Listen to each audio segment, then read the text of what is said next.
फिर ये आदमी ना प्रोटेक्शन ऑफिसर के पास जाता है और उनको कहता है हम आपस में बात कर लेते हैं जी, एक बार अगर बन जाता है कुछ तो ठीक है, नहीं तो फिर हम आपसे आगे काउंसलिंग कराते हैं। प्रोटेक्शन ऑफिसर मुझे बुलाती है, मैं उनको साफ मना कर देती हूँ कि हमें बात नहीं करनी है। वो कहती है कि इंदु मैं बिजी हूँ थोड़ी सी, एक बार आप बात कर लो, अगर आपस में बन जाता है ठीक है, नहीं बनता तो कोई बात नहीं। ये आदमी ना हमें उन लोगों के बीच में नहीं लेके जाता, वहीं रोक लेता है मिड में। सिर्फ ये अकेला आदमी, मैं, जिया जी और मम्मी। ये आदमी कहता है जी हम पे ना लड़की वालों का बहुत प्रेशर है। मैंने कहा हम पे? इस औरत के ना गेम देख देख के, कोर्ट कचहरी थानों के चक्कर काट काट के, सारी स्टोरीज को 50-50 बार पढ़ के, वीडियोस देख देख के मैं आधी लॉयर बन गई हूँ, मुझे ऐसा लगता है। उस आदमी के ये वर्डिंग बोलते ही ना कि हम पे प्रेशर है, मैं उससे पूछती हूँ आप कौन हो? कहता मैं कोई भी हूँ। मैंने कहा कोई भी कैसा, तो हमसे बात कर रहा है, बता तो सही हम किससे बात कर रहे हैं। अब यहीं पे ज्वाइनिंग है क्या आपकी? आप यहीं पे नौकरी कर रहे हो क्या? कहता नहीं मैं यहाँ से नहीं हूँ, मैं कहीं से भी हूँ, मैं बस बात कर रहा हूँ आपसे। मैंने कहा क्यों बात कर रहा है? फिर मैं जिया जी को आंखों में इशारा करती हूँ, क्योंकि जिया जी ने मुझे थोड़ी देर पहले बताया था कि ये यहीं पे पोस्टेड है। मैंने देखा, मैंने कहा देख लो कैसे कैसे लोग हैं, क्या हमें आके कह रहे हैं कि मैं चालान बनवा दूंगा, मैं पर्चा करवा दूंगा, मैं ये कर दूंगा। वो आदमी वहां पोस्टेड ही नहीं था, वो हमें ऐसे दिखाता है कि मैं ये, मैंने कहा, कहता है जी है ना बाद में चालान होएगा, ये 50-50 लोग लेके आ रहे हैं। मैंने कहा ये 50 लेके आए, ये 100 लेके आए, ये अकेली आए, हमें फर्क ही नहीं पड़ता, हमारे हाथों में सबूत है। 5 महीने हमने इस औरत को देखा है, इसकी एक एक हरकत देखी है, एक एक चीज का सबूत है। ये मुंह बाद में खोलती है, पहले वीडियोस लगा देती हूँ, ऑडियो लगा देती हूँ। तो हम क्यों डरे? हमें नहीं करना मतलब नहीं करना मतलब नहीं करना। तो जी वो आदमी कहता है फाइनल है? मैंने कहा हाँ फाइनल है, चला जा। वो आदमी वहां से चला जाता है, जो सो कॉल्ड अपने आप को लीगल एडवाइजर बताता है। वहां पे इनकी कोशिश नाकामयाब। प्रोटेक्शन ऑफिसर के पास हमें बुलाया जाता है अंदर, तो प्रोटेक्शन ऑफिसर को ये मैडम कहती है कि मेरे को ना शादी के लिए दबाव डाल रहे हैं ये लोग। जब मैम पूछती हैं कि क्या कंप्लेन है आपकी, ये औरत कहती है शादी के लिए दबाव डाल रहे हैं। अकल की अंधी औरत, तेरी आंखों पे तो 10 लाख की गड्डियां, 5 लाख इधर 5 लाख इधर चिपका रखी हैं तूने। मेरे को ये बता तेरे माँ बाप को कितना हिस्सा देगी इसमें से? 2-2 2.5-2.5 लाख तो वो भी देते होंगे, जिनको सिर्फ नोट दिखाई दे रहे हैं, जिनको अपनी औलाद का फ्यूचर दिखाई नहीं दे रहा, जो तेरे को ये कह रहे हैं कि शादी मत करवा लेकिन 10 लाख लेके आ जा। घटिया, बेगैरत, जिन लोगों पे तूने गंदे गंदे इल्जाम लगाए हैं, उन्होंने अपने कलेजे पे पत्थर रख के तेरे अच्छे भविष्य के लिए सोचा था, तेरा फ्यूचर बनाने की सोची थी कि तू शादी कर ले, अकेले लाइफ नहीं कटती। और कौन सा दबाव की बात कर रही है तू?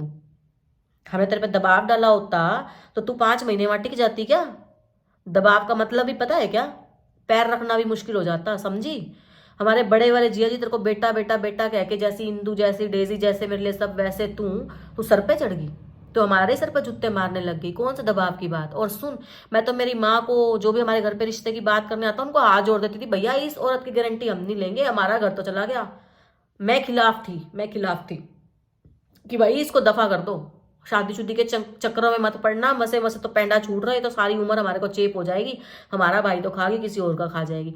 और शादी की तो तू अब छोड़ ही दे, इतनी बेइज्जती के बाद तेरे साथ शादी करेगा भी कौन? और जो करेगा वो भी तेरे जैसा होएगा, फिर मैं देखूंगी तू बसेगी कितने दिन। शादी तो अब तेरी होती नहीं, हो भी जाएगी तो तू बसेगी कितने दिन? अब तो कितनी बहनों को अक्ल आ गई होगी, एक बहनों हमारे भाई को तू खागी और बहनों के भाइयों को अब तू खा नहीं पाएगी। अब तुम्हारा नंबर है। तेरे लालची माँ बाप, उनको 10-10 की गड्डियों में से हिस्से दिख रहे हैं, इसलिए तेरा फ्यूचर नहीं सोच रहे वो, हमने तो तेरा फ्यूचर सोचा था।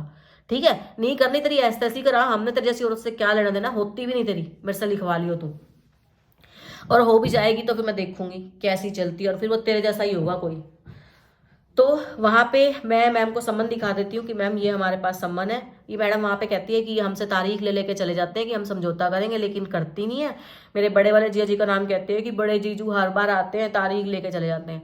तो मेरे को तो खैर बोलने की जरूरत नहीं पड़ी, मैडम ने खुद ही कहा कि तारीख वो नहीं लेते हैं, 3 काउंसलिंग हमें करनी ही करनी होती है, वो तारीख वुमेन सेल वाले खुद देते हैं। अनपढ़ गंवार औरत, कुछ पढ़ के तो आती नहीं, तेरा लीगल एडवाइजर तेरे साथ आया।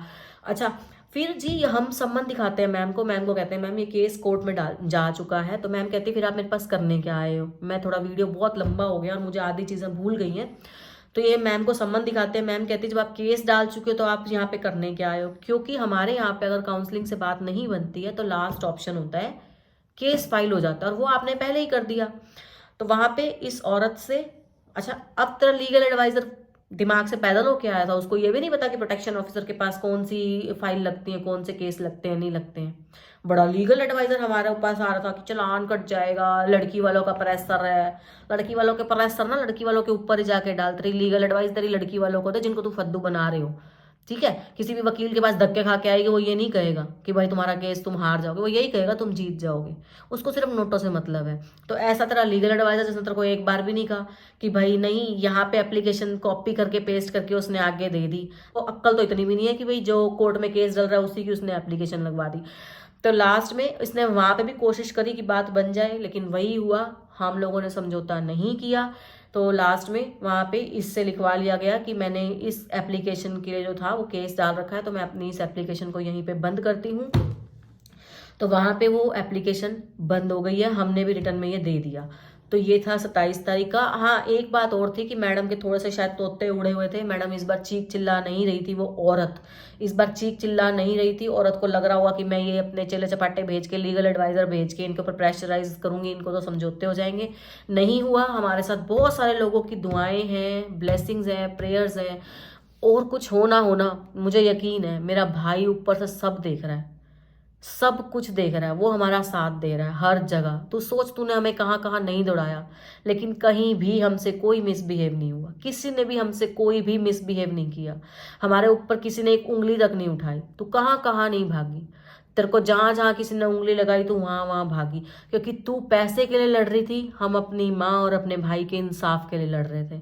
और मेरा भाई जहां भी है वो इस चीज को देख रहा है और वो हमारा साथ दे रहा है।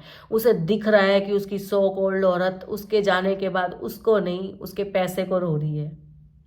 तो तू चिंता मत कर, तेरे पापों का घड़ा भर चुका है। तेरे जो परिवार वाले हैं उस पर उन्होंने और उनको पापों को डाल डाल के उसको फटने पे मजबूर कर दिया है। अब तू आराम से घर पे बैठ, मैं देखूंगी तेरी ये माँ तेरे को ये आज़ादी की रोटी कैसे देती है, बिना कलेश के एक नागिन को अपने घर में कैसे रखती है, कैसे तेरी परवरिश करती है, मैं देखूंगी। अब थोड़ा टाइम ही है, तेरे को एहसास तो हो जाएगा कि तू हमारे घर पे क्या ऐशपरस्ती कर रही थी और वहां पे क्या कर रही है। सिर्फ थोड़ा टाइम। फाइनली अब सब कुछ कोर्ट के थ्रू होगा। मैं बहुत खुश हूँ, बहुत रिलैक्स्ड हूँ। अब मम्मी के घर में मतलब एक फ्री माइंड होके जाती हूँ। अब ऐसा नहीं है कि मैं कोई भी काम कर रही हूँ। मैंने अपने कितने प्रोग्राम बाहर जाने के कैंसिल कर दिए। मैं वो बंदी थी जो हर महीने 2 महीने में जरा सा स्ट्रेस होता है, चलो भाई घूमने जाते हैं, स्ट्रेस निकाल आते हैं। रिस्पॉन्सिबिलिटीज ना अचानक से आपको बड़ा बना देती हैं। अब मुझे ऐसा लगता है मेरी माँ मुझे किसी छोटे से काम के लिए भी याद करे ना तो मुझे भागना है, मेरे को जाना है। मेरी माँ को ये एहसास ना हो, मन है मतलब, अच्छा क्या बताऊँ, छोड़ो ये फीलिंग ना मैं अपने अंदर ही रहने देती हूँ। मैं इस चीज़ का कोई एहसान नहीं दिखाऊंगी।